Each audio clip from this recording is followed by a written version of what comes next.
Hey, let me show you something. Come on. Come on.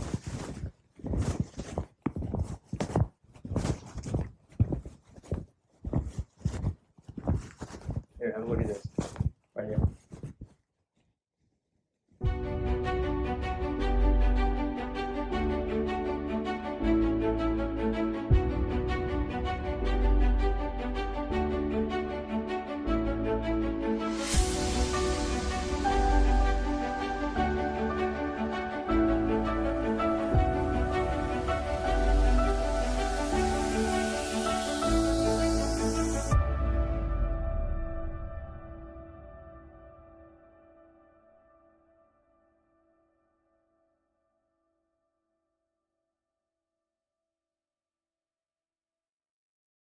All right, it's Monday, May 14th. My credit card payment was due yesterday. Happy Mother's Day. Actually, my credit card payment was due is due Saturday for my Amazon credit card because I have two cards. Because I got $100 reward when I joined, and I was like, well, fuck, I need to buy Christmas presents this year. That was like 2 years ago, and it's actually pretty good. You get Is it a good card? Rewards. Yeah, you can only use it at the Amazon store, but but still, it's like it's pretty good. It's good. I recommend. Do you get any discounts or like cash back on it? Yeah, you get like 5%. Dang. 5% cash back on all purchases. Pretty damn good. You can do like split payments up if you buy something big. Like I bought a expensive camera, so I split the payments up. Pretty sad. This is not an ad for Jeff Bezos. Does not need an ad. First of all, that motherfucker. So yeah, let's not forget about that. Well, shit. Listen, Angel's not here after that video came out. What's going on? After the beefing. About? Yeah. The beef. Me and Angel. Angel's a little bitch. He can't fucking show up. He's too fucking afraid to show up. So salty, bruh. He's soft, dude. He went what, like 2-7? His only wins were against you. Yeah, and I was throwing. Oh yeah, okay. You were 1-8. No, the second one I was messing around too much, and now that's like I threw that, but that third one he actually did beat me. Yeah. The second one, if I didn't go for all those ceiling shots, then I probably would have still won that game. You got too cocky. You flew too close to the sun. Okay. This fucking guy. If only the garage door was flat, then it would always bounce down. Well, that's the fun part about the playing in the garage, that when you hit the top, it's not always going to go straight back down. It might go this way. It might go that way. You might hit it up and and it doesn't even look like it's going to hit the table until it hits the top, and then it hits the table and you get a point. I mean, that's the beauty of it.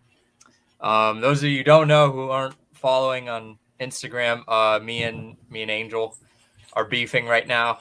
We got into a little skirmish. Angel wouldn't shake my hand after I swept his ass. I destroyed him.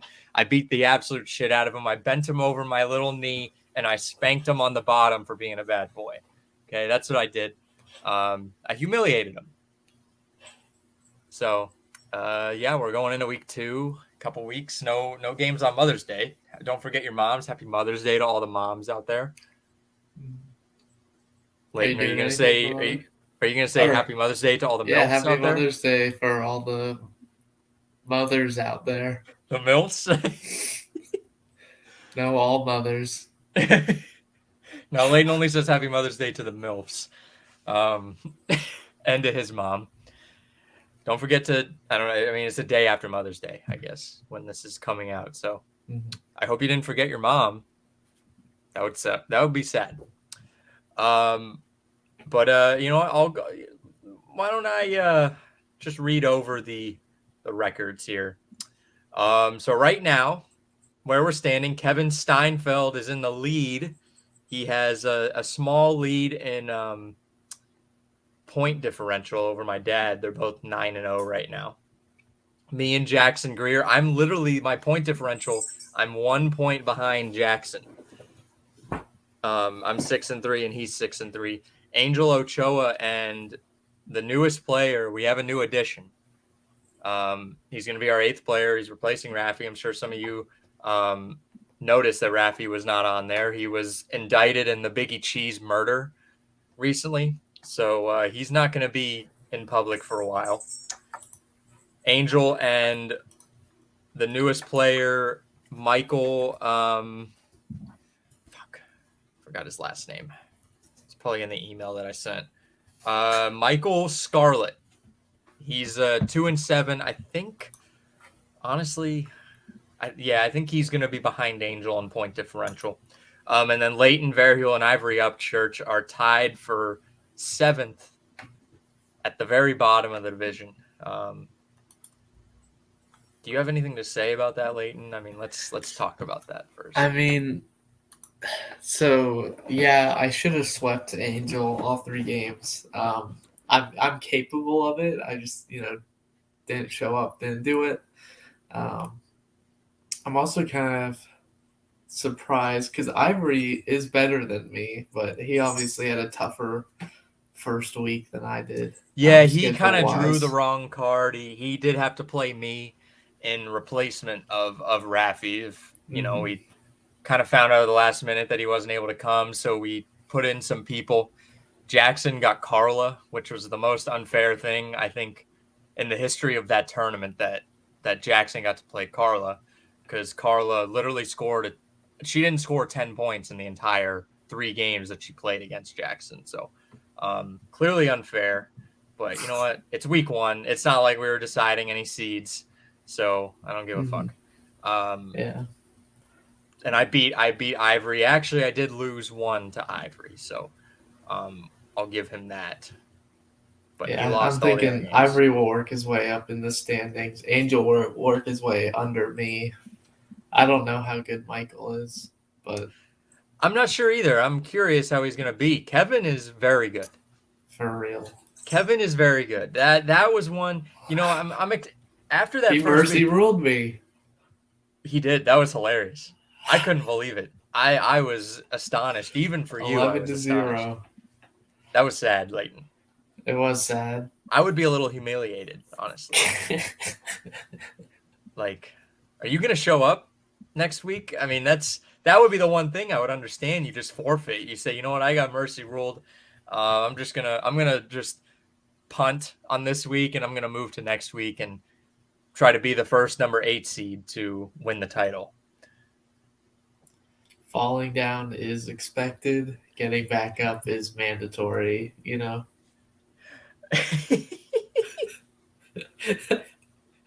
Plus, I want to be bottom seed so I can, when the tournament happens, I take out the tough guys first, and then it's just a cakewalk. Yeah. Cakewalk to the final, Some of the key matchups for week 2 that's on the 21st. We might live stream week 2. I want to experiment with that. But let's see. A key matchup here: Kevin Steinfeld and Jackson Greer. They're 2 pretty good players. Me versus my father, Armin Boyajian. Father and son matchup. The rematch, championship rematch. You and Ivory do not play each other this week. I made a few changes. So yeah, you play. I play Michael. Oh, you play my dad. Jackson. Oh, you're gonna get your ass. And yeah, your dad. This is gonna be ugly. Because your dad likes me, so he'll let me win. No, he won't. He will not let you win. Let's see, another key matchup. Man, it's not. I guess it's not that exciting of a week. Week 3 is going to be more exciting. I would say right now, just looking ahead, me versus Jackson Greer, you versus Ivory, big matchup. Yeah, I think that'll be a big matchup. Me versus Kevin, week 3, that's a big one because I got swept. That was ugly, but I was within like 4 points every single time. It was 21-17. We were going back and forth. So, and I was down like 10 at one point, and I stormed back. So, I'm right there. Last game of the regular season, Angel versus I. That's That's a when I'll big sweep one. him. That is a big Yeah, one. because that might Um, determine which one of us is like bottom or seventh seed. that could determine a lot of seeding. It's you. So I'm already seeing how it's split up right now. I'm not sure how good Michael is, but he's going to be at a disadvantage. He's 2-7. He's 4 games back of me right now. It's going to be split up. Really, Kevin, my dad, Jackson, and me right now are the top 4. Just I'm gonna talent make wise my as way well. through. Not not only like record wise, but I think talent right as at the very moment. Talent wise, those are the top 4. Cream of the crop is already rising. I'll show that the cream truly rises to the top. Just give me a little bit of time. And then Angel and you guys are going to be fighting for those bottom seeds, but that doesn't mean like the bottom seed can't make a run at all. I'm not saying that. I believe Yeah, in I'm all you making a guys. run. But I do like the competition because there are 2 levels of competition and each level is like a fierce, very close together and skill level. So it makes for very good documentary watching. And we're also in talks with 2 different venues as well. One is an actual basketball stadium. Here, I'll drop it in the private chat here. Well, I read the email. I know. No, I'll drop the that one one too. that Interesting. I'm in talks with them right now. Is it like a paid situation, or I'm would not they? sure yet. We're still figuring out the details of what's gonna happen when, because they have a couple weeks long event going on in that time frame, but I don't know if it's on the weekends. Gotcha. I'm hoping it's not on the weekends. So that would be really cool though to Tell do that. them that we'll toothbrush scrub the entire gym floor after. I did write in the email. I was like, can you guys like have some cleaning supplies so we can clean up after? Like, I want to make sure we leave that place spotless. But that would be really cool. That was the last school I genuinely kind of enjoyed, to be honest. Sarasota High School was meh to me. It's too big, in my opinion. Yeah. What do you think, Leighton? Was Sarasota High? I mean, Yeah. I didn't. I just kind of showed up until I didn't have to anymore. Yeah, that was my experience. I did not just almost name drop. Nobody knows what I was about to say. But the other one that I'm talking about, it was enjoyable. I enjoyed it. So, NFL schedule dropped. Big news. Yeah, the people who actually get excited about it, like, you're fucking nerds, dude. Shut up. It's who you're playing. I saw your comment on the strength of schedule post. Oh my god, I can't stand that. The strength of schedule before the season even starts is the most moronic statistic anybody ever puts out, and they do it Eagles every gonna year. go 11-0 with the toughest schedule. So good, so good. It's fucking insane.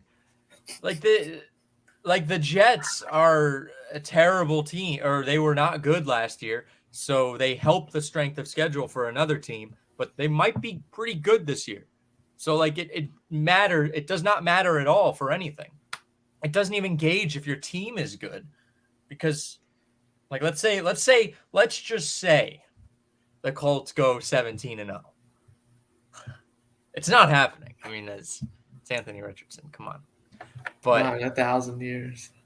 The people will point to the strength of schedule at the beginning of the year. They're like, look, you had a soft schedule, but that literally doesn't matter. You didn't play the team from last year. You played the teams from this year. So it's dumb. I lose my mind every time. It fucking infuriates me. Sports Illustrated also did like a top best games of the year. It was the worst list on the planet. I mean, just the idiots working over at Sports Illustrated. Let me find it here. The Eagles have some big games this year. Yeah, you guys play the Chiefs. You play the Niners. All right, so listen to this. 10 best games on the 2023 NFL schedule. The craziest one here, number 1, Jets versus Patriots week 3. That's kind of stupid.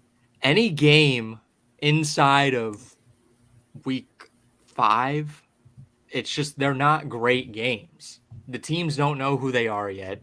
You never really know what the team is going to be. I mean, it's crazy that they would put that. The next one, you ready for this? This is insane that they put this. Falcons Panthers week 1. That was number 2. Really dumb. Number 2 of the 10 best games on the 2023 schedule. These are all just like mid-team play, mid-team, but they're in the same division. The next so one. That's why it's. Next one is, again, it's crazy that it's number 3. It could maybe sneak in a top 10 depending on how good this team is. But Jaguars versus Chiefs week 2. I think that's a valid top 10, but not third. It could maybe be valid, but the Jaguars, we don't know what they're going to be. They could have been. Yeah, but they still had a pretty good game against the Chiefs for the playoff last season. No, I know, but this it would be a fun game to see. What if they win? What if the Jaguars clap the Chiefs? You know, Patrick Mahomes got his brother in prison. They're not the Colts. They're not the Colts. The Colts always beat the Chiefs. They're not the Colts. Number 4, valid. Eagles, Niners, valid. Mm. Number 5, valid. Bengals, Bills, perfectly valid. Number 6, get ready for this one. This team is also most likely going to finish as one of the worst teams in the league. It's Ravens, Texans. Week 1. Week 1, September 10th. Week 1. Week 1 games are never good. Yeah, like they're not really dumb. They're not great. They're not top 10. After that, Commanders, Cardinals, week 1. What? Can you explain that to me? 2 of terrible teams. The Commanders have Sam Howell and Jacoby Brissett as their 2 quarterbacks. The Cardinals, I mean, are they going to have Kyler? I mean, he might fucking sit out because he's just so sick and tired of that team. God awful. Number 8, and I agree, this is a terrible game. Patriots Colts in fucking Germany. I mean, first off, don't get me started on the international games. Don't even get me started. You don't like them? The fact that we're taking away a home game from another team for them to go play in fucking Germany because the Patriots are the designated home team. So they lose a home game at Foxborough and they have to travel across the world to go play in Germany. That's the dumbest thing in the world to me. I don't care that it spreads the game. Roger Goodell already wants to put teams in Europe, and the Jaguars might go there to Europe. It's a realistic possibility. The Jags play 2 straight games in England this year. Did you know that? I saw a theory that they should add a 4-team European division. That's what they're gonna do. That's what Roger Goodell wants. That would be fun. But don't send an American team over there. The problem is if they do that, it's gonna fuck up the travel for everybody. That is because true. Those European teams, they're gonna come over for 6 weeks at a time. They're gonna play 6 straight away games. They're gonna practice in New York. It's insane. This is the best way to do it logistically. And then the American teams are gonna have to go over there at some point for 6 straight weeks. Let's say maybe a team has to play the entire European division that season. Well, they're going to have to go over there and spend 4 weeks in another continent. I feel like they could weight it enough to be each team has a European game each year or whatever. It just varies the opponent, and so the European teams will play each other way more than the U.S. teams play each other in their division. But then they'll all play the American. But the problem with that is a quarter of the American teams. The problem with that is if you do that, then people will point to any time a European team maybe makes the playoffs or goes to the championship, they're like, well, they played the same 3 teams all year on just repeat. So it's not the same. It truly Well, isn't. yeah, I don't think it their is. record, their like win-loss record would be like just bogus. It wouldn't matter, but they would Yeah. still be the best of the European team going to play the U.S. Well, playoff. this is why they just need to do NFL Europe again. They need to bring it back. That was a thing in the 2000s. There was a European Football League sponsored by the NFL, kind of like how the XFL is now. Like the NFL has partnered with the XFL. Hmm. So there needs to be a whole league over there where they just play football. And the NFL is involved with it to try and grow the game of football over there. But having a 4-team, I mean, it's just they care more about soccer over there, and that's fine. They can love soccer. If anything, put over an entire 32-team league in Europe, and then the winners play each other for the World Super Bowl. Like the entire Super Bowl is US versus Europe. That That's how would it should be. suck though, because the U.S. team has to win every year, or else we'll be I don't mad. care, Leighton. Uh, I don't care. I want, you know what? We could send out the scrubs. Actually, I don't agree with that because rugby players are badass. There's a lot of rugby guys over there that could beat the shit out of our football players. I, I'm not scared to admit that. I don't know. I think it would be cool to have European teams join the NFL, or even like how soccer is in England, with like there's multiple leagues where the top three get promoted, bottom three get demoted, stuff like that. Well, that's what they should do with like the XFL. That's Yeah. what the XFL should be there for because they Mhm. don't want teams tanking. The NFL doesn't want teams to tank. They should still Yeah. get, I think that team should still get the number one pick in that year's draft. Like if you're finished dead last, but you're sent down to the XFL and you got to Yeah. play against the XFL. But you have the number one pick, so maybe you can get back better, or you can get back quickly. Hmm. All right, I got a little sidetracked. Plus, how the fuck do you put Patriots Colts in Germany? That is still a rivalry game. Even for Colts fans, that's a rivalry game. I mean, and it's at 9 Oh yeah, a.m. ever since Deflategate, No, sir, you're no, still mad about that. no. I agree. It I'm was kidding. Deflategate was I'm bullshit. kidding. But the Colts are. I need to make sure that you're serious. You know the Colts and Patriots was a rivalry before that. I didn't know they were a rivalry, but I was just making a joke about Brady Deflategate. versus I know it's Manning, not because of that. Oh, I know. I have heard of those names before. Tom Brady and Peyton Manning. Yeah, those two guys did not like each other since like the early 2000s. And even before that, the Colts were rivals with the Patriots when the Colts were in the AFC East before there was a realignment. There was even a cheating scandal by the Patriots where it was snowing in a game against the Colts and they brought out a snowplow to remove some snow so their kicker could kick the ball, and that's illegal Dang. apparently, which I think is a little bit like whatever. That's not like the biggest cheating scandal the Patriots have been involved in. But Deflategate. So yeah, putting a rivalry game in Germany is fucking stupid. Broncos Raiders week 1, September 10th. I mean, that's just I feel like these games are picked outrageous. to see like, oh, these are questionable teams to see where they start off at, because it might gauge how their season goes. But It's yeah, it is dumb to choose those early are not the games and top. those You know what teams. game? You know what game isn't even on here? Or the last one, Packers and Saints. You have Jordan Love versus Derek Carr.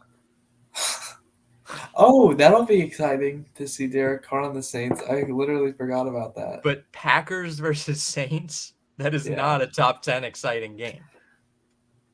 There's a big one they left off this list. what's that? Colts Chiefs Bucks. Bengals. Chiefs Bengals is like arguably the most exciting game Mm-hmm. this season. What about Chiefs Bills? Yeah, the Another one. Super Bowls we'll never get. Eagles Chiefs. Yeah, I'm excited for Eagles Chiefs. I mean, You know what, Leighton? You want to do a draft of your favorite games? Quick little 5-pick draft. I don't know all the games that there are though, but I know what a couple would be. Hold on. Maybe we'll just name them. We don't have to exactly draft them, but let's. Well, first off, one of the biggest games is opening night. You know what opening night is? What's that? Chiefs Why Lions. is Lions are that? finally getting some respect, baby. Oh, Oh, I want them to respect the Lions. The Lions are making the playoffs this year. okay. That's a valid take. I mean, they are. It's guaranteed. All right, let's see. I pulled up the Buccaneers schedule trying to be a loyal fan, but it's like the Buccaneers are going to lose 90% of these. It's why Baker even Mayfield. And then they picked up a backup quarterback from the Rams too. So now we have Oh, they got we have what's his three name? backup quarterbacks. John Wolford. Mm-hmm. All right, I I don't mean, know. Bills Jets. That'll be an okay game. It just listen. Every year there's like this when a quarterback goes somewhere else, like a big name quarterback, there's always this hype of like, oh, he's going to be awesome. Like we did it with Russell Wilson last year and we did it with Brady, which that was correct to get hyped over that. But I guess I'm a little jaded now. After the Russell Wilson thing, I don't really trust older quarterbacks going there, like middle-aged quarterbacks like Matt Stafford going somewhere else. I'll trust that a little bit more because they won the Super Bowl that year. That was a loaded team. But I feel like the Bills are just going to fucking steamroll the Jets. I mean, even that year that Stafford was there and the year Brady was there, like they stumbled out of the gate. The Bucks weren't awesome in the regular season. The Rams weren't fantastic the regular season that they got Stafford. So I'm not excited for a game because it takes a while for those guys to get used to each other and get into sync. Not Baker Mayfield. He just needs 24 hours. Yeah, that's all he needs. That's it. Imagine having all these hours. Baker Mayfield, the way he played with just 24 hours versus having more than 24 hours, you guys are going to the Super Bowl this year. Mm-hmm. Easy. But week one, I guess I think the Lions and Chiefs is going to be the best game. I'm going to buy in the Lions. Let's see here. Chiefs Jags might be one of the better games in week two. Colts play the Jaguars week one. We're going to fucking kill them. Not in Jacksonville, though, so we don't have to worry about that. Man, there's some stinkers. Jets are going to beat Bills again. Jets are going to beat the Bills? Yeah. When? Week one? Yeah. I don't think so. No. There's like Chiefs Jets week 4. Again, it's kind of meh to me. Just that Jets green is so it just looks like you look much slower in that Jets green in my opinion. Dolphins at Bills can't be a bad game. Week 4. Bucks Saints, that'll matter a lot to me week 4. Oh, brother. What? Fucking guy. Bucks are going to be trash, but they still can compete for a playoff spot. The shit bowl.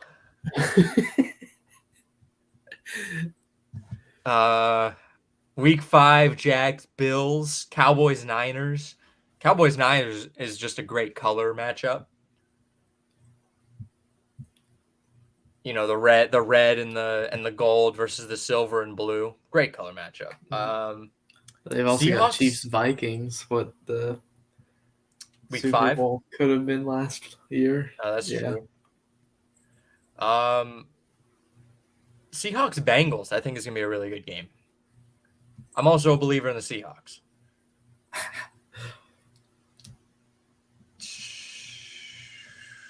Let's see. Monday Night Football. Thursday night and Monday Night Football games just always suck to me. Like there's been a few good ones, like very good games, but overall, I think the majority of them kind of suck. Mm-hmm. Dolphins, Eagles. Not bad. Niners, Vikings. I'm kind of excited for that one. Week 8. Let's see. Bengals, Chiefs. I mean, that's the number one. That's the number one. People are saying Texans versus Panthers. Oh, it's number 1 versus number 2. I don't give a fuck. All right. Bengals, Chiefs is 10 times better. Week 9, Bills, Bengals. What a great fucking game. Mm-hmm. Dolphins, Chiefs is that week 2 in Germany, which is stupid. Stinker. Sucks. Oh, Eagles Chiefs is week 11. Yeah, that's the Monday night game. Mahomes has only lost once on Monday night, and that was that game against the Rams when they combined for over 100 points.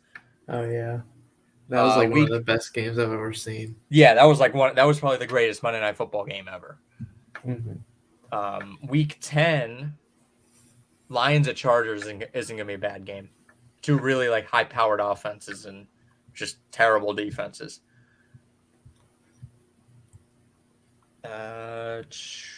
Week 12, the end of the year for the Eagles gets cray-cray. Week 12, Bills versus Eagles. That's is that on Thanksgiving? They're also doing 3 Black Friday games this year too. They're just fucking taking over. I love it. I want football every single day. I want it Thanksgiving weekend. I want it Thursday, Friday, Saturday, Sunday. Because I'm not getting up from the couch that weekend if that happens. Mm-hmm. Commanders, Cowboys sucks. Packers, Lions. It's a Thanksgiving game, That is like a true Thanksgiving game to me. Packers and Lions, especially the colors. Week 13, Niners, Eagles. Chiefs, Packers, I guess. Week 14, Bills, Chiefs. I mean, good Lord, that's a great game. Eagles, Cowboys will probably be pretty good. A good divisional matchup. Patriots, Steelers is always good. I've always liked Patriots and Steelers games, even though they're probably not going to be great this year. Cowboys at Bills will most likely be good. 2 high-powered offenses, 1 good defense, 1 awful defense from the Cowboys. People are going to hate me when I say that, but I don't know. I don't believe in the Cowboys. Week 16, Ravens at Niners. It's going to be all right.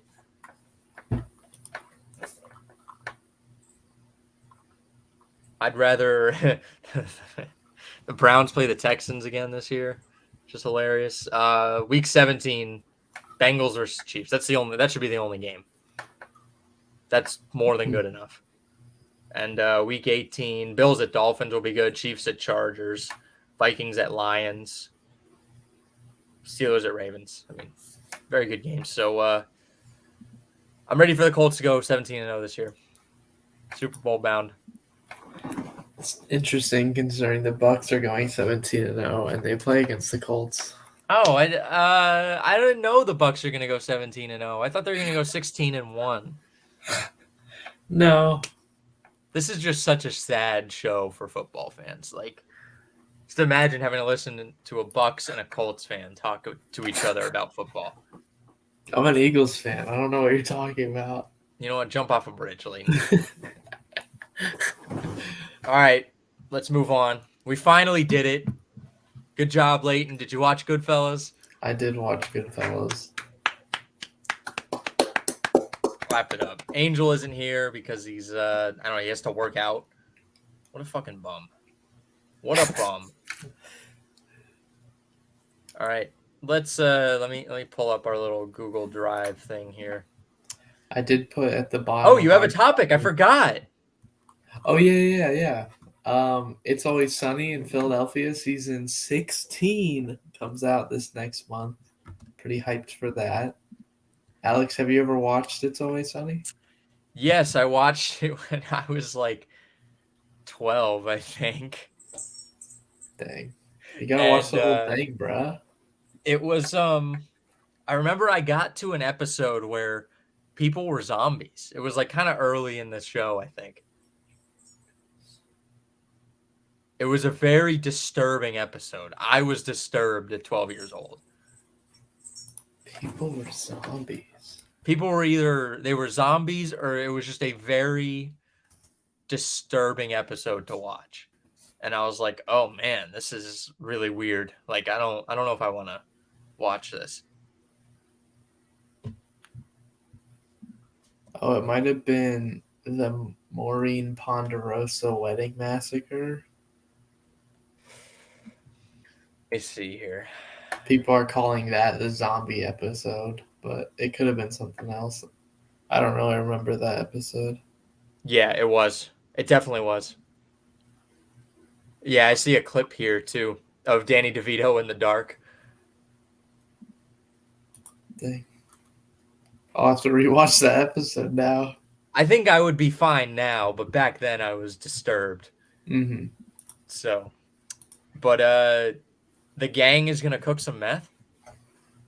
Yes, there is an episode with Brian, Walt, and Jesse. Bryan Which Cranston and Aaron Paul. Aaron Paul. Are they're not playing Walter White, right?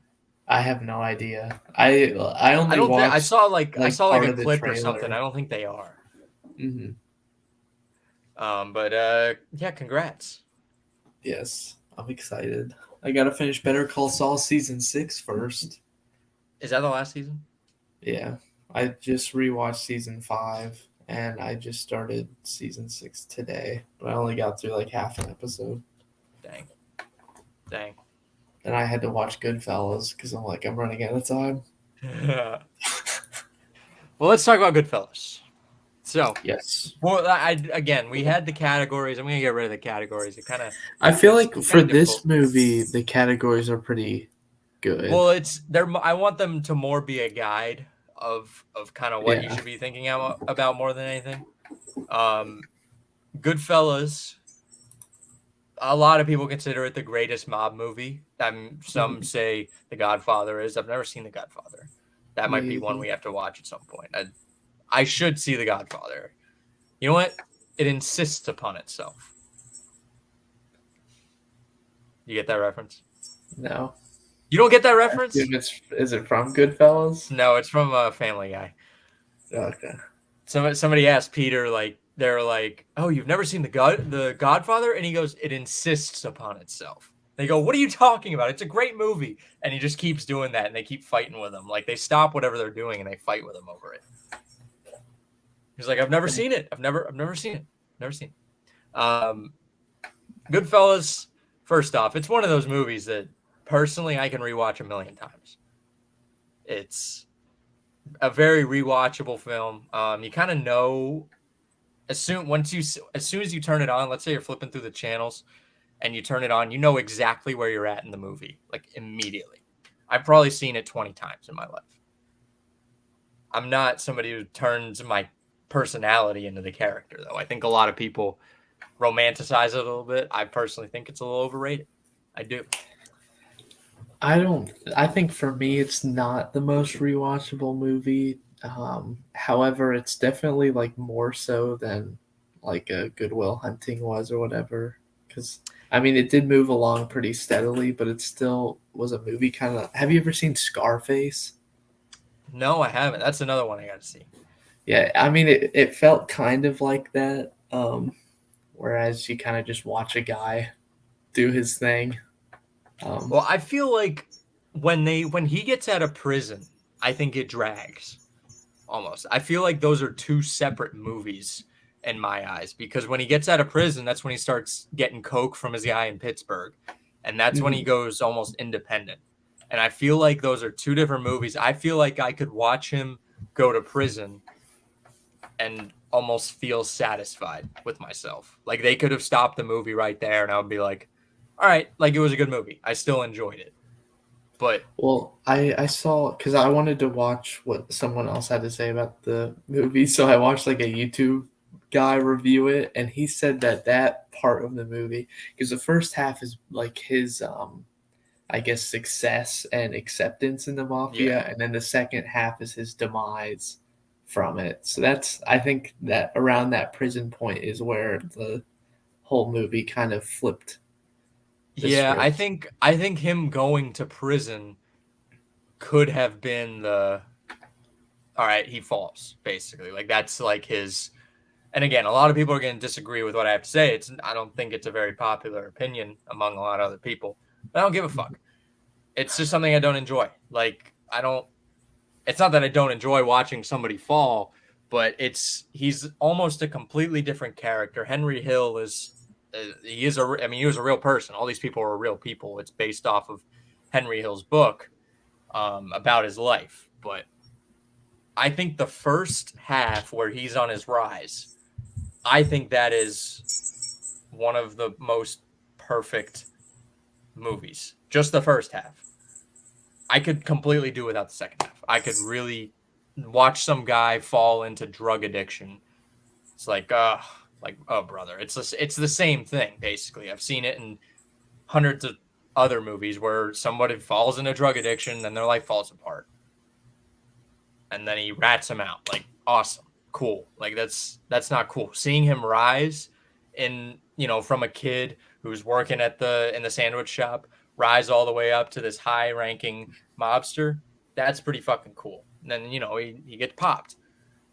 Um, but I guess we can kind of go through the movie as it progresses. So I think that opening or the scene where they're going through the restaurant and they're introducing people.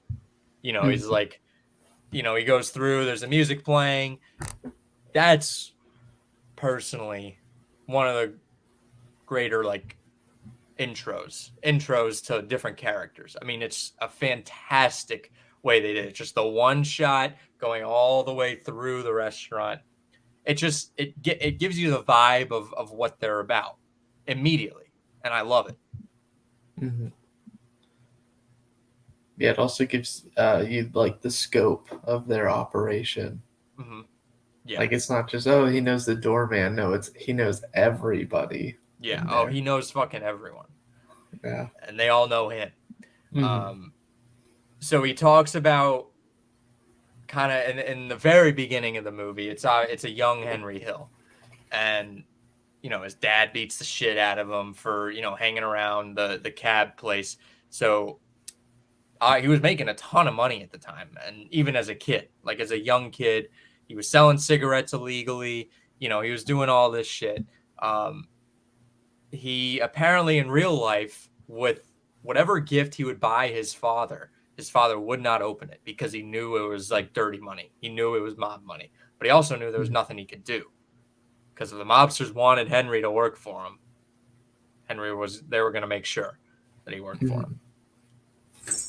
It almost like, to me, this kind of shows when older people talk about the good old days and they show like these mobsters beating the shit out of a mailman for delivering letters. It's nothing ever happens. Like nothing ever happens to anybody.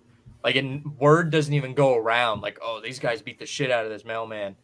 It's like, brother, that's what you want. Like nowadays, that would be on camera, and kind of rightfully so. That would be put out into the world on social media. I kind of they just can't. They shouldn't be doing shit out in public, in my opinion.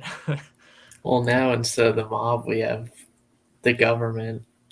Oh my god. Are you woke, Leighton? Are you woke to? Yeah, don't tread on me, yo. Yeah, I've got uh, the government lingering over me, saying what I can and can't say on Roblox. Like, come on now. oh brother. Um, and then going into and again, obviously, the very very first scene was them killing who we find out later is Billy Bats. Hmm. They're beating the shit out of a guy in a trunk. That's one of the more iconic opening movie scenes ever. Hmm. I think. I Yeah, think that was a good opening. It really I got you think hooked right away. almost anybody can look at that scene and know instantly what it is. Like the very first frame. Like if you sit, let's say you sit down and like my dad will put on a movie and I see like that opening scene, I'm like, oh, it's Goodfellas. Very easily. Um, so let's see here. So also the Copacabana scene when he's greasing everybody. You know, they go down. Remember when he goes on the date with his future wife, Hmm. Karen, and they're walking down, and he walks to the kitchen. He's greasing everybody. He's handing everybody a 20. That's again like one of the greater scenes in movie history. Just that single shot, the straight shot going down. He hands every. I want to be able to grease somebody. I don't think I could do it. I feel like I would be a little too awkward. I'd be like, here you go, here you go. Like I couldn't just be like, here, man, hand him a 20, very, very discreetly, and then walk away. I don't think I could do it. Yeah, I've had guys out at the state park. Like if I carry firewood out to their car or whatnot, they'll try to like grease me, but it's just really awkward. That's And more of it like a just tip, more than it is a anything. tip, but it's like I've had some guys who like they try to palm it and like shake my hand and give it off, and yeah, it doesn't ever turn out great. I want to be able to go up to somebody and just like be like, hey, how you like? I feel like for me to do that, I'd have to call the restaurant ahead of time because like I would want like a back room, right? Like how he has it, like he has a connection. He walks in immediately, and he probably like shakes the guy's hand with a 20 in it. Goes, hey man, and whisper something in his ear. I want to be able to do that. That would be badass, right? That's why it's a movie. And then when Karen asks him like, "What do you do?" and he goes, "I'm in construction." She goes, "You don't look like you're in construction." He goes, "Well, I'm a union delegate." It's like, yeah, he's a fucking union delegate. I'm sure he is. As you're sitting like right in the front row at the Copa fucking Cabana. Come on, seriously. But I mean, she's smart enough to know. Um, and then they introduced Tommy DeVito as well. Um, Mhm. and I mean, Tommy's a psycho, played by Joe Pesci. Joe Pesci plays a fantastic psychopath, just somebody I think completely off the hinges. I think he got best actor for this. I think. Let's Let me see double the check. awards here.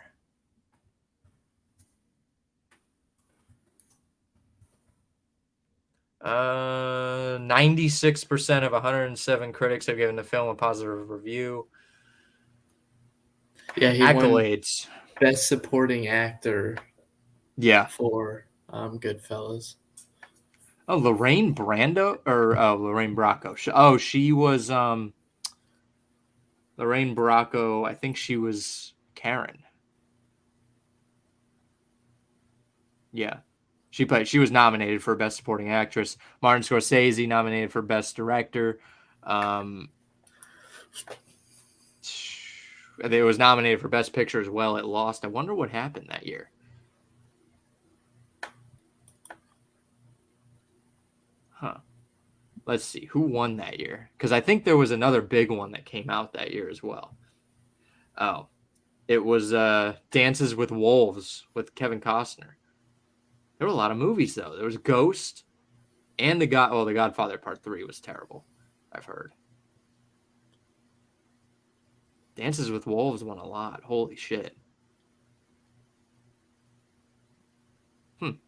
Um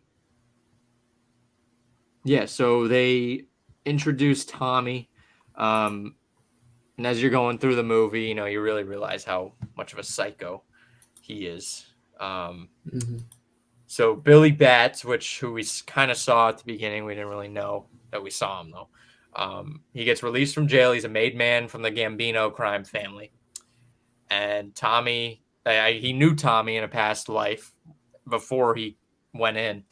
When he comes Hmm. out, he's razzing on Tommy. He's busting his balls, and he's talking to him about how Tommy used to shine shoes, how, he was just being a dick to Tommy, and Tommy was being a dick right back. Jimmy, basically kind of distracts him, and Tommy comes in and kills him at the end of the party. Just fucking crazy. I mean, it's complete lunatic. They're just beating the shit out of him. I think Robert De Niro plays, everybody plays their characters fantastic. I think the actress who played Karen does a great mob wife. She's constantly just accusing him of shit. And obviously, Ray Liotta is just a complete dickhead in it as well. Just cheating on her constantly. And he's like, I remember when they're in the bedroom and he goes, "Karen, you're being ridiculous." When she's accusing him of cheating, he's like, "I'm going out. Shut up." Like, it was like, dude, you're being such an asshole right now. But you can't help but laugh at him because it's a movie. But you just feel for the girl, but it's almost like Tiger Woods, in my opinion. It's kind of like Tiger. Like, Tiger was constantly cheating on his wife, but, like, how could you miss it at that point? You put up with it for a while until you don't. And when she's sitting on top of him with the gun pointed at him while he's, like, waking up, what a fucking scene. She delivers that perfectly. He's fantastic. He's laying there like, "Karen, I love you. Put the gun down." Like, you expect him to just go crazy immediately, but he's like, "I love you, Karen. Stop." She's like, "You're a fucking cheater. You're a fucking liar, And then he just loses it on her as soon as he gets the gun out. Great scene. Fantastic scene. Let's see here. Let's go through this. So the dinner scene when they go to Joe Pesci's mom's house? Yeah. That's Martin Scorsese's mom. Yeah. She plays it well too. Mm-hmm. She's fantastic in that. And she's like talking to Henry Hill. She's like, "You don't talk much, do you?" And he's like, "No." And there's just a fucking dead body in the trunk of their car. Mm-hmm. That poor mom. And then so the scene where Tommy kills or shoots Spider first. So my dad's friends call me Spider for that reason. Oh. I've always been called Spider as like a little nickname. Because whenever I was a kid and they would hang out, I would like get it, I would get them stuff, and they maybe like throw me a buck or something when I was young. Like, I grab them a beer from the fridge, I grab them like a soda or whatever. They just throw me a buck. They're like, "Here you go." And then I started getting called Spider, and at first I rejected it. I was like, "I don't want to be fucking shot." That's a neat little. Now I've just been accepted. I've accepted Spider. Like, I'd say there's a good 10 to 12 people in my life that call me Spider regularly. So it's a cool little anecdote about myself. Let's see. Sorry, I'm trying to read this. I think now we're probably around the prison or shortly after. We're right before they actually go to Tampa. They go to the Tampa Zoo. They swing by Raymond James. Watch the Bucks lose a game 40-0. Henry's sent down because of what happened with Karen. She finds out that he's cheating on her, and she holds a gun. And Paulie is basically like, "You need to get control of your wife because she's gonna, she might ruin the whole operation." So, because Henry's been staying at the girlfriend's house, his girlfriend's house that he's cheating on his wife with, for like a few days. He hasn't gone home. And Karen has been bothering Paulie and Jimmy, trying to be like, "You need to find him. Like, where's he? Why isn't he coming home? Blah, blah, blah." Paulie sends him down to Tampa with Jimmy. They're going to do a hit, or they're going to collect some money. The problem is the guy that they're collecting the money from, his sister was an FBI informant. So he rats to her. She tells the FBI. A lot of people get in trouble. Like, deep shit. They go to jail. And that's where the famous scene of, they're cooking dinner in jail, and they're, everyone's greased. They're mob cops, basically. They're bad cops. And it's like, this is ridiculous. Like, these guys are they're getting lobster tails, or they're getting steak, they're getting wine, they're getting bread, they're getting cheese. It's like, that would be kind of cool if somebody could like create something like that. Like, imagine creating a hotel, like a Goodfellas jail style hotel. That would They be pay cool. for like a couple weeks. You're there, like maybe like a week or two.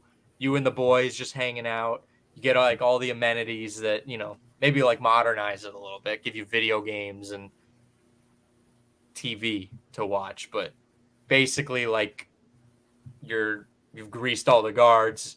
They give you all the food. That's pretty fucking cool. Like, that's a great idea. Somebody should do that. We should do that. Let's do it. Yes. Our prison hotel. Great business idea. So in prison, Karen has been. So what happens in prison is, if your husband goes to prison, the mob loses all connection with you while you're in jail. They're not going to help you financially. You're not making any money. So Henry makes friends with a guy from Pittsburgh. Henry has Karen smuggle drugs into the jail, and he'll sell them to some guy from Pittsburgh, basically, which that helps him get some money for his family. When he gets out of prison, sees the squalor, basically, that they've had to live in. They're living in like a small apartment with 3 kids. It's not ideal.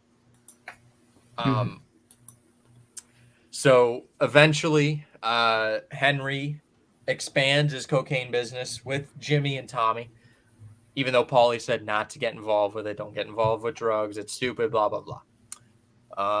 Along with that, Jimmy organizes a crew to make like a very large heist, $6 million heist at JFK Airport in New York, correct? I think, yeah, at JFK. It's like, at that time, it was the largest heist ever.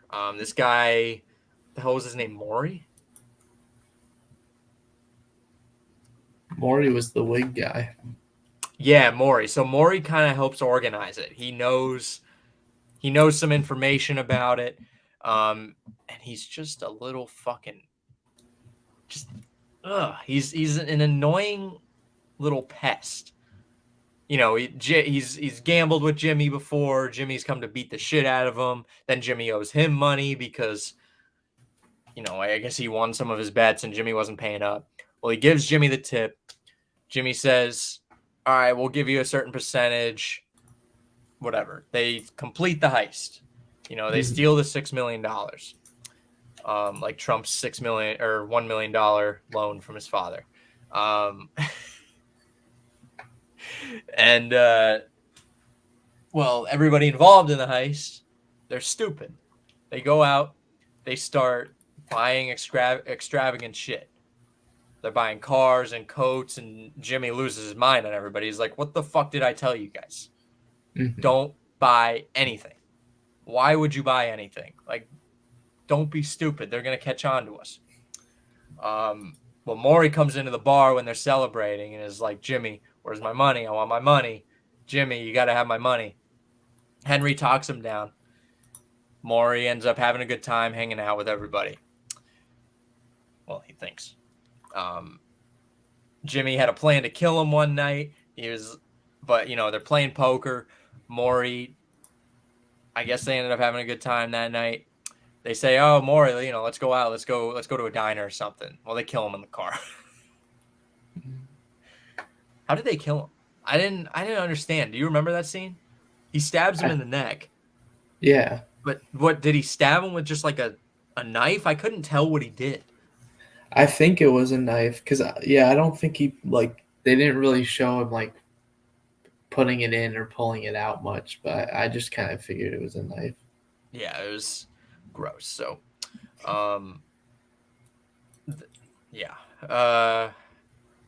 after that, let's see. So Henry,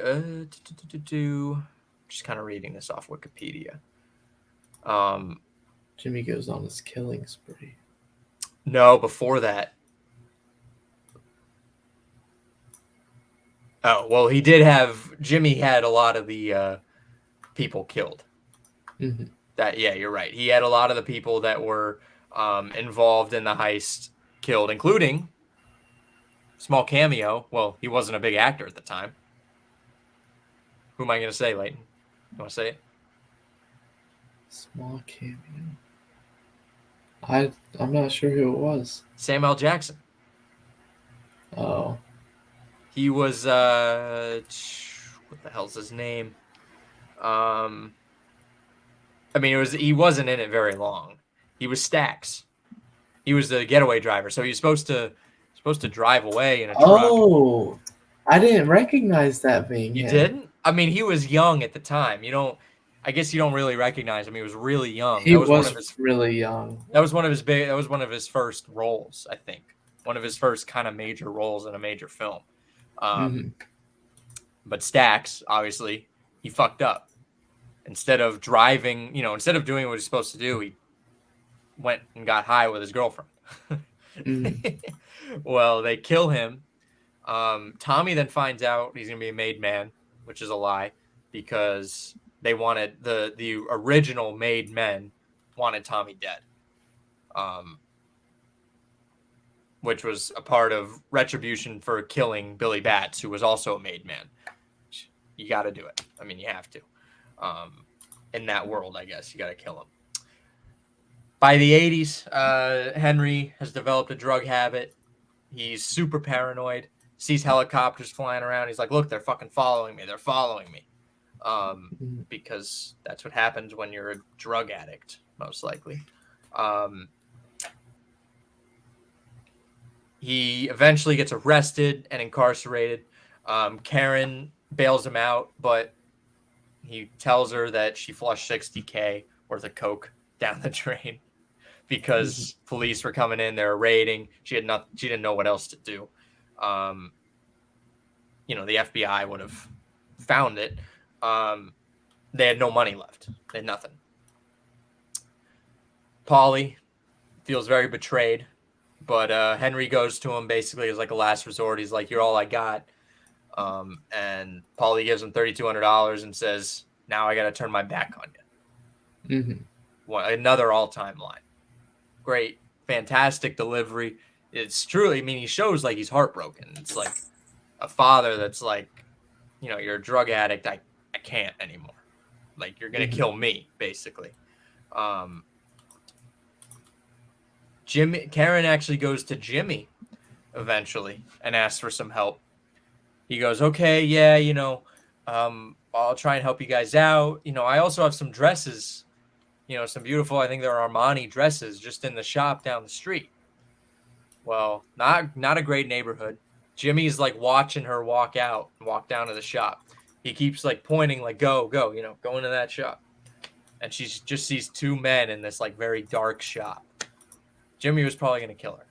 Most likely. Like, it was expected that Jimmy would have tried to kill her, but Karen runs away. She says, no, I got to go. I left the kids with my mother. I can't leave them for long. Karen is freaked out, but she doesn't really tell Henry, but I think Henry kind of knows. Henry ends up meeting Jimmy at a diner, and Jimmy asks him to travel on a hit, but he knows that Jimmy will kill Henry if he does go, so he says no. After that, Henry's done with it all. He's like, fuck this. Becomes an informant, rats on everybody. I think the real Jimmy ended up dying in the late 80s in jail. Sends pretty much everybody to prison, and then he's in witness protection. But he actually, in the real story, he got kicked out of witness protection because he kept giving his name away too many times. He kept like he would like get drunk at bars and he would tell the bartenders, you know what I really am? I'm fucking Henry Hill. I'm a fucking gangster. Like, idiot.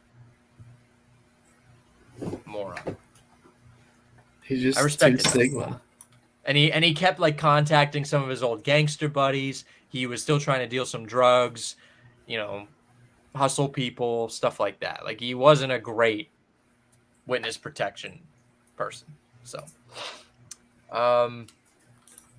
what can I even say about the movie? I mean, it's still a great movie. I still don't really like the end. How it could have been wrapped up a little better, I guess. I just personally didn't like the second half. Um, the music is fantastic. Mm-hmm. Pretty much, I mean, there's so many big names in it too. I mean, Joe Pesci, Robert De Niro. Um, fuck, I always forget his name. Ray Liotta, R.I.P. Um, I mean, Frank Sivero. Uh, who else is in it? Samuel L. Jackson. Samuel Jackson, small part. What else? I mean, there's just so many people. You can't. Fantastic movie. I think everybody delivers a career performance as well. Like you could look at every single big name actor like Robert, except for Samuel Jackson. I mean, it's a small performance from him. But look at Samuel Jackson, not Samuel Jackson, Robert De Niro, Joe Pesci, Ray Liotta. You could say those are all those guys' best performances in any movie. It's very easy to say that. It's an all-star. It's like the greatest. It's a '90s Chicago Bulls. Rodman, Pippen, Michael, like those three. And they delivered their best possible performance. I still don't like how it kind of wrapped up. I'm gonna give it an 86 out of 100. I was kind of stuck between like 80, 85 range, so I'll just go in the middle at 83. I Wow, you went a I little don't lower than me. well, I don't have any problem with the movie. I just personally get attached to movies when I get attached to the characters. And like none of these characters, because I wouldn't be a mobster in the There's first no place. redeeming quality for them either. Like I don't really Yeah, see a redeeming quality. yeah, Like that's you how look at I them am. and it's like there's no I mean they literally talk about how Jimmy will kill anybody for any reason. Like he'll look you Mhm. dead in the face and he'll smile at you and he'll be like, you know, he's a very likable man, but at the same time he'll kill you like that. So it's like none of these people have any sort of redeeming like even Henry and he's like the main character or he is the Mhm. main character. And it's like ugh, like he's still a scumbag. Like even I mean Paulie, scumbag because he's literally leading the organization. You have to be a scumbag to lead them. Mhm. No matter how good of a person you are, you're leading scumbags, you're a scumbag. And then So, Karen and her family are Jews. oh my god. I'm kidding. That was kind of funny when she goes, "No, you got to cover that up. You got to cover that up." And like they just had like the most stereotypical Jewish parent, like older Jewish people. Yeah. Where is he? You're a husband now. You can't be out all hours of the night. And then like he immediately walks back out. He's like, "Oh, brother." Mother-in-law moment. She was like, God, they should have put a hit on her. Honestly, she Mhm. was one of the worst. One of the woats. Um yeah. Uh guess that's our Goodfellas review. It was good. I feel like if it was just the first part of the movie that I enjoyed, like right after if they eliminated the right after going to jail, I would have given it like a 95 or a 96. Like it's that good of a movie to me in the beginning. But then Mhm. it gets because you do fall in love a little bit with the characters at the beginning where you're like Jimmy is just this like nice cool guy, but everyone just it seems like they all take a downturn. It's like, oh well, he's actually a scumbag, and which I guess that's probably the point of the movie, but I would have almost rather them just cut it off. My opinion. I feel like they're different. Um, I guess this movie reminds me most of Scarface because that's like the only other like I don't know gangster movie I know from that era. They're very different movies, but like I kind of liked Scarface more because the main character was more from humble beginnings than juvenile delinquent Henry, and also the whole movie was kind of just about like um, throwing away everything when it means trying to get to success, which I'm like, okay, that's a pretty good like theme or whatever. But then, like, obviously this one kind of had a similar thing, but it just felt more because it's based off a true story that it's just this guy's story. Well, they could have almost. I feel like they could have split the movie into one and two. Like they could have done Goodfellas one, Goodfellas two. The beginning is Henry Hill's rise, and then they go to jail, and then but they could go deeper into that. Obviously, they could make it a longer movie and then go deeper into the second part of the movie. Because also the fact that Jimmy Conway is like a secondary character. I mean, he's obviously a main part of the movie, but he's not the main focal point. You could do a a whole movie just based on Jimmy. Like Jimmy's a real guy. You could do, he has such an interesting history behind himself that you could do a full movie based on that. I mean, I know they weren't doing the Goodfellas verse back then. The MCU Goodfellas universe. Jimmy takes on Thanos. I was watching Parks and Rec the other day, and I came across the episode. I don't know if you watched that show.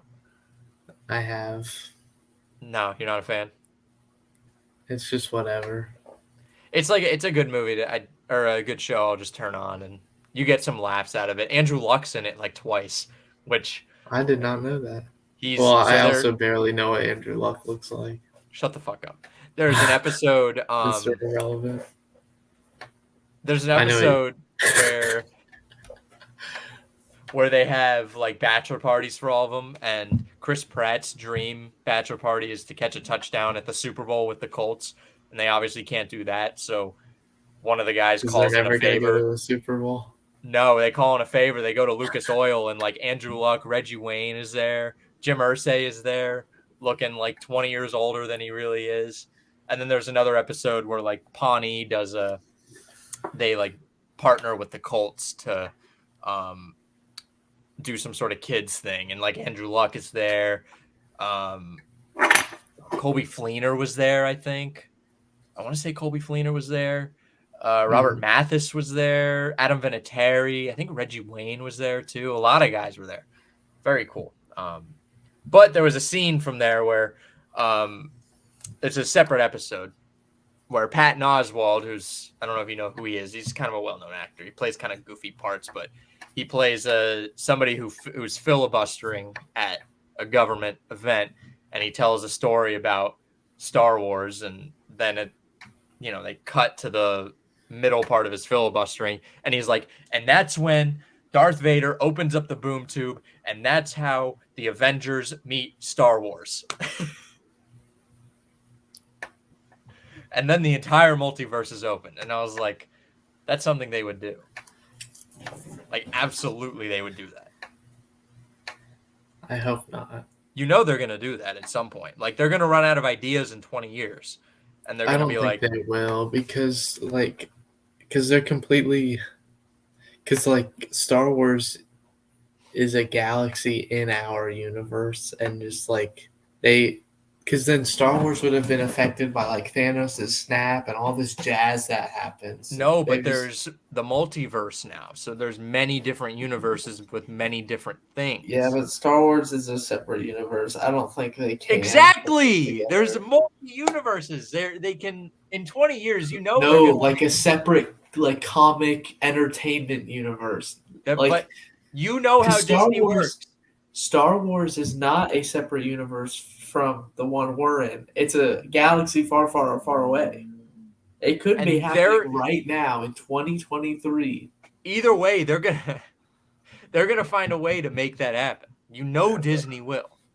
In 20 to 30 years, when they run out of comics, I don't think they will. I think when they run out of shit to do, they're like, well, we can't restart because this generation still knows Robert Downey Jr. as Iron Man, and they're gonna piss us off basically. It's if they more just restart. beneficial for them to keep them separate.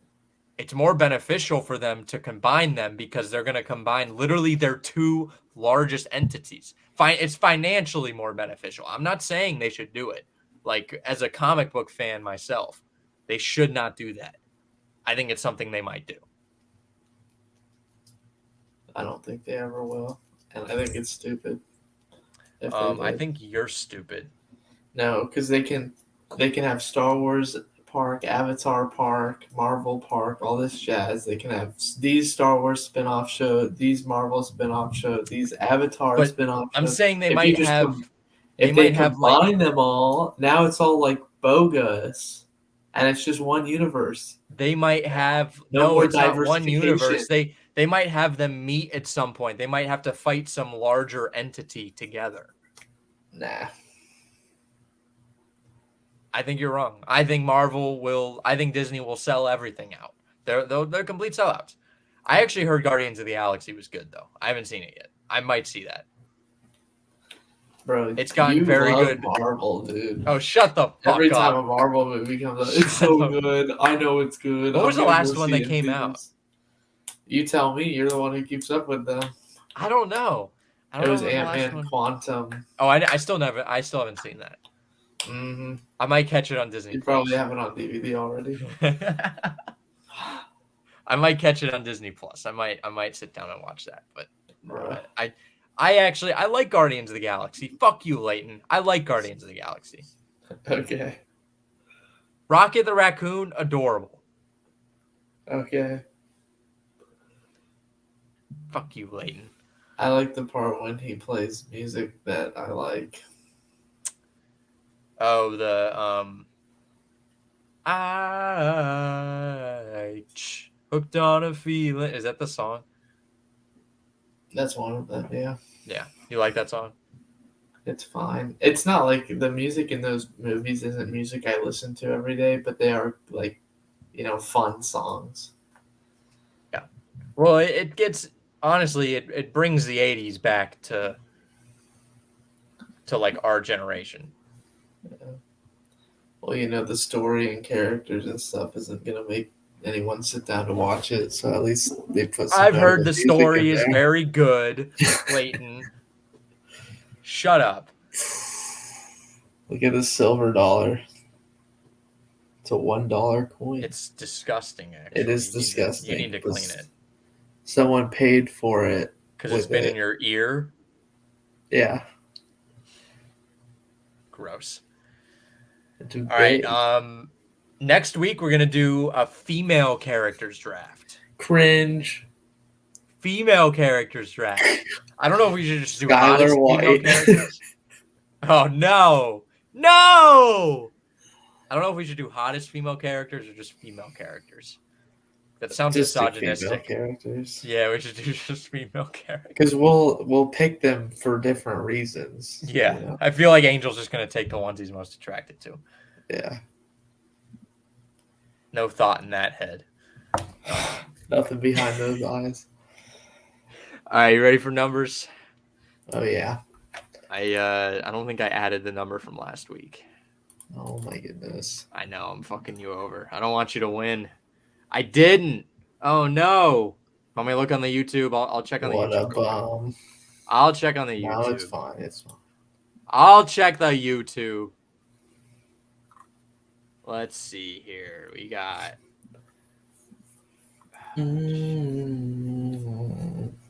Hooked on a feeling, do. I'm high on believing. Here it is. You gotta get copyright. It was 52. 52 was the last one. We actually did 2 last week because we didn't do on episode 91. Apparently, I'm listening to it right now. Angel said he was feeling 52 before he picked a different number. Bruh. I know. All right, let's see. What was the other number from episode 91? I'm feeling this. Oh, maybe we didn't do double last week. I don't think we did do double. Maybe we did it the week before. I don't remember. But let's do it. Let's do our little number wheel thing. Let's Actually, see. should I do 58 or 61? I can't tell you. You're You also have putting to. it in. You're also putting it in angels. Oh shoot! 29, same number. Angel is 72, and Carla is still 69. I'm gonna go 68. All right, we ready? E. 3, 2, 1. Here we go. Big money, big money, big money. Spinning the wheel. It's lagging so much. 61. 61. What did I say, Alex? What did you say? I asked, should I do 59 or 61? Should have done 61. I don't know what to tell you. And then I got. Wait, did I say? Yeah, I did. And then I picked 68. Alex, you're ruining this podcast. It's not my fault. You're a grown man. Because I was looking at all the previous ones, and there's been so many, like from 50-ish in the 50s and 60s. Maybe it's rigged. Could be rigged. Dang, that's crazy. Okay. Let me think here. I lost my first Tecmo Bowl game to the Bears. Time. Shut the fuck up. Shut the fuck up. I'm in first place. I'm like a billion games ahead of the Bills in my division. 2023 or 2022 Eagles. No, it's not. The Eagles aren't winning the Super Bowl in Tecmo Bowl. I'm sorry. It's not happening. Well, no, you are the 2022 Eagles. Oh, I'm not the 2022 Eagles. I'm not going to lose the Super Bowl though. I'm going to win the fucking Super Bowl. That's what the boys do. We get the boys moving. Are you I didn't even post this. There's no modes on there. There's no easy, hard, or like pro mode. Sadly, I would put it on pro mode to be, normal. But there's no modes. I think you're playing on easy mode. There's no modes. Listen, I just got my ass kicked. I lost like 42-20. 42-21, maybe. My dad was laughing at me. Or 49-21. He was like, how could you lose by that much? And I was like, I don't know, dude. I don't know what to tell you. But I think we play the Browns this week. No, Green Bay. We play Green Bay. Check it out on the YouTube. It's probably already out by the time you're listening to this. Yeah, that's it. Beefing with Angel. Big time beef. All right. Well, thank you all for listening. Make sure to check us out on YouTube. Make sure to like, subscribe, comment, the whole 9 yards. Share us with your friends, please. And love you guys. Love you guys.